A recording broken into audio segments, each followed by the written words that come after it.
போதும் உள்ளத்தில் நின்று ஆடும் வேலன்.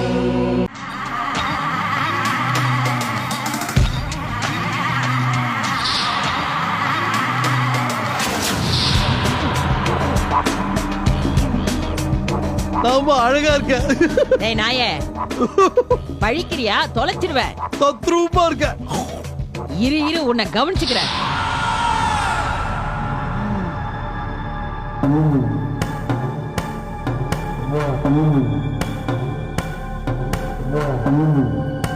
நாமா 48 மணி நேரத்துக்குள்ள வந்து மனுஷன் ஆயிடுமா?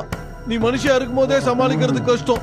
இப்ப குரங்கா வேற ஆயிட்ட, ரொம்ப கஷ்டம். சீக்கிரம் வந்துருமா? உன்னையும் பார்த்துக்கிட்டு உடம்பையும் பார்த்துக்கிட்டா வயசான காலத்தை முடியவே முடியாது. ஐயோ, என் உடம்புல காட்டேரி பூந்துட்டாளே. நாகம்மா, இனிமே நீ குரங்காவே இருக்க போற. காட்டேரினா நாகம்மாவா இருக்க போற.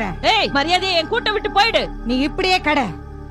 நீ இந்த உருவம் மட்டும் இல்ல, எந்த உருவம் எடுத்தாலும் அந்த மண்ட ஓட்ட உன்னால எடுக்கவே முடியாது. வாசுகிட்ட இருக்கிற அதை எடுக்காம விட மாட்டேன். இப்ப அது என் கையில இருக்கு.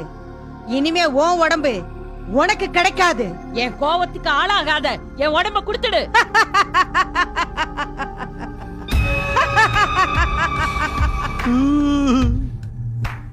இனிமே உன குரங்கத்தான் பாக்கணுமா?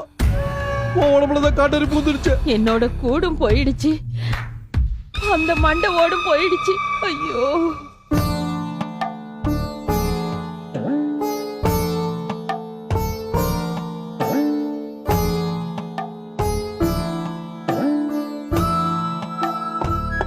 என்னம்மா ஆழ்ந்த சிந்தனையில் உட்காந்துருக்க? என்ன விஷயம்? என்னவோப்பா, மனசுல ஒரு அழுத்தமான யோசனை. சிவா, அபிராமி பாட்டி வந்திருந்தாங்க. அவங்க இருக்கு இங்க வரணும். அதான் உமா வீட்டை விட்டு வெளில போயிட்டாலே, அதுக்கப்புறம் அபிராமி பாட்டிக்கு இங்க என்ன வேலை? அப்படியெல்லாம் பேசாத. அவங்க சித்த புருஷி. அந்த மாதிரி ஞானிங்க நம்ம வீட்டுக்கு வர்றது நாம செஞ்ச புண்ணியம். அவங்க சதா சர்வ காலமும் முருகனையே மனசுல தியானம் பண்ணிட்டு இருக்கிறவங்க. என்ன சொல்லி குழப்பிட்டு போயிருக்காங்க? குழம்பி கிடந்த என்ன தெளிவுபடுத்தினாங்க. கொஞ்ச நாளைக்கு உன் கல்யாண பேச்சையே தள்ளி போட சொன்னாங்க. அவங்க சொன்னதும் நீ தலையாட்டிட்டியா? அவங்க பேச்சை கேட்டு உமாவை கல்யாணம் பண்ணிக்கிட்டு பட்ட அவமானம் போதாதா? இன்னும் மிச்சம் என்ன இருக்குன்னு அப்படி சொல்றாங்க? அவங்க சொன்னது எனக்கு நியாயமா தெரியுது. முன்ன பின்ன தெரியாத ஒரு சாமியார பார்த்தேன், வீட்டுக்கு கூப்பிட்டேன், வந்தாரு. உமாவுக்கு புள்ள பிறந்தா உன் புள்ள உயிருக்கு ஆபத்துன்னு சொன்னாரு. பயப்பட்டேன். அவளை கருவை கலைக்க சொன்னேன், அவ விரும்பல, வீட்டை விட்டே போயிட்டா. அதுக்கு நீ ஒரு காரணம் சொன்ன. ஆனா உமாவுக்கு எங்கேயோ குழந்தை பிறக்க போகுது.